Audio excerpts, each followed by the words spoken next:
evening and welcome to Tucker Carlson Tonight. Josh Denny is a comedian. You may have heard of him. He used to work for the Food Network. He's also pro-life, personally, and willing to say so out loud. Earlier this month, Denny was preparing to host a comedy show in Rutherford, New Jersey. That's about a half hour outside of New York.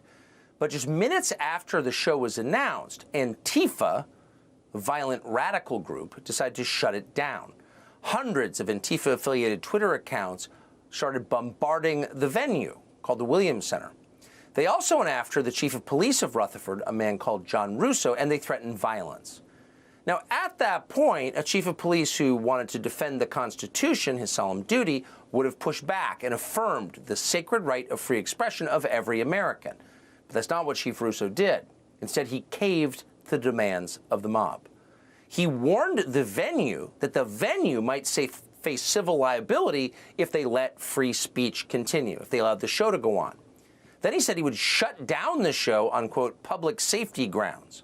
So ultimately, the Williams Center had no choice and canceled the show.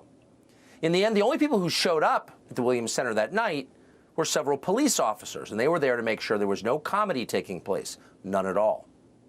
Then, to add insult to injury, the next morning, the mayor of Rutherford, New Jersey, Frank Nunziato, bragged about what the city had done. He said it was his decision to use the power of the state to cut down comedy. Quote, unbeknownst to the borough, Nunziato wrote, an event was planned for this evening at the Williams Center, news of which quickly circulated through social media. Online intelligence led the police department to believe that the event had the potential for confrontation. Therefore, Nunziato said, quote, after discussions with the owner, the event has been canceled. Now, notice the blame shifting here, the potential for confrontation. It wasn't the comedian who was going to confront or threaten anyone with violence. It was the radical left-wing group Antifa, but it was the comedian who was punished.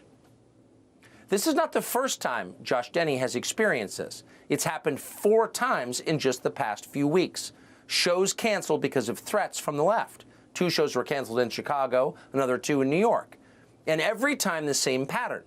Denny would schedule a comedy show, then a huge amount of Antifa-affiliated Twitter accounts intimidated the venue and local officials who collapsed under the pressure and shut it down. Denny can no longer speak. At this point, the only way he can host a show north of the Mason-Dixon line is to deliver cryptic instructions to his fans about where to meet secretly, like a speakeasy. Otherwise, if he doesn't do this, all Antifa has to do to end free speech is send some tweets, and then weak leaders capitulate immediately. Josh Denny is not the only performer being targeted, and it's not just comedians. This, of course, is part of a much larger campaign to end free speech in the United States, a country whose civic religion was free speech just a few years ago. This is a huge change and an ominous one. Anyone who tells you you can't say what you truly believe is a totalitarian. Make no mistake. It's not about sensitivity. It's about controlling you. It's totalitarian. We're going to start tonight with what's happening to comedians, because free society requires comedians. Comedy is the way we tell the truth. The presence of comedians in a society means that you get to mock the people in charge. Very quickly, and it's not an accident, we're running out of comedians. Only rote comedy is tolerated now. And that's another way of saying no comedy is tolerated now. Elon Musk pointed this out a few months ago in an interview with the satire site, The Babylon Bee.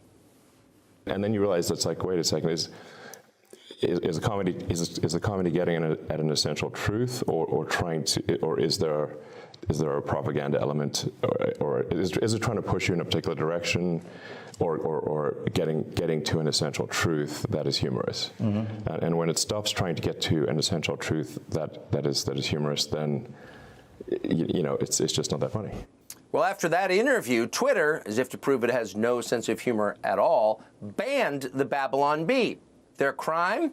They made fun of the administration's fake trans admiral, that guy in a dress they're calling female. We all know what Elon Musk did next. He bought Twitter. In a moment, we'll speak to the CEO of the Babylon Bee about what Musk must do to restore free speech to this country.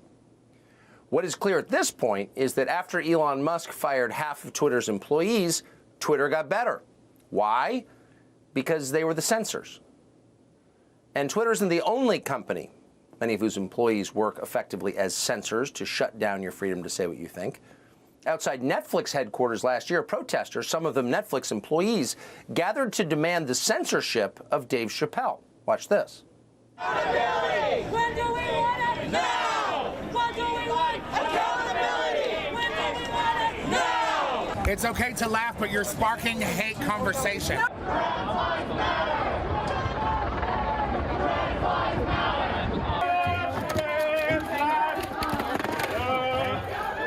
Why is he breaking my sign? Breaking my sign! He's got a weapon! He's got a weapon!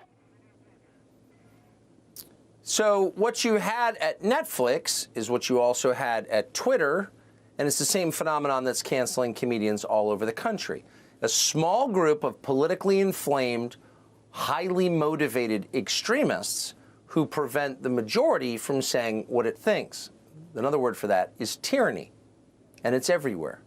One of the few people in Hollywood willing to fight back against this and say what he really thinks is Adam Carolla, a longtime comedian who has stayed true and therefore funny. And he mocked the people you just saw as exactly what they are, humorless babies. I need to explain to the people at Netflix, which is another interesting dynamic, is your job isn't that important and it doesn't really change hearts and minds. I think people have this thing where it's like Dave Chappelle is going to mobilize this group of our society, which never really seems to be mobilized. Like his words hurt, and his words are going to cause X, Y, and Z. No, they're not. He's a comedian. He gets to say what he wants, and then he gets paid, and you get paid, and that's called entertainment. He's a comedian. He gets to say what he wants. That's no longer the rule in a lot of places, but Adam Carolla lives by that rule still. He joins us tonight. Subscribe to the Fox News YouTube channel to catch our nightly opens, stories that are changing the world and changing your life. From Tucker Carlson tonight.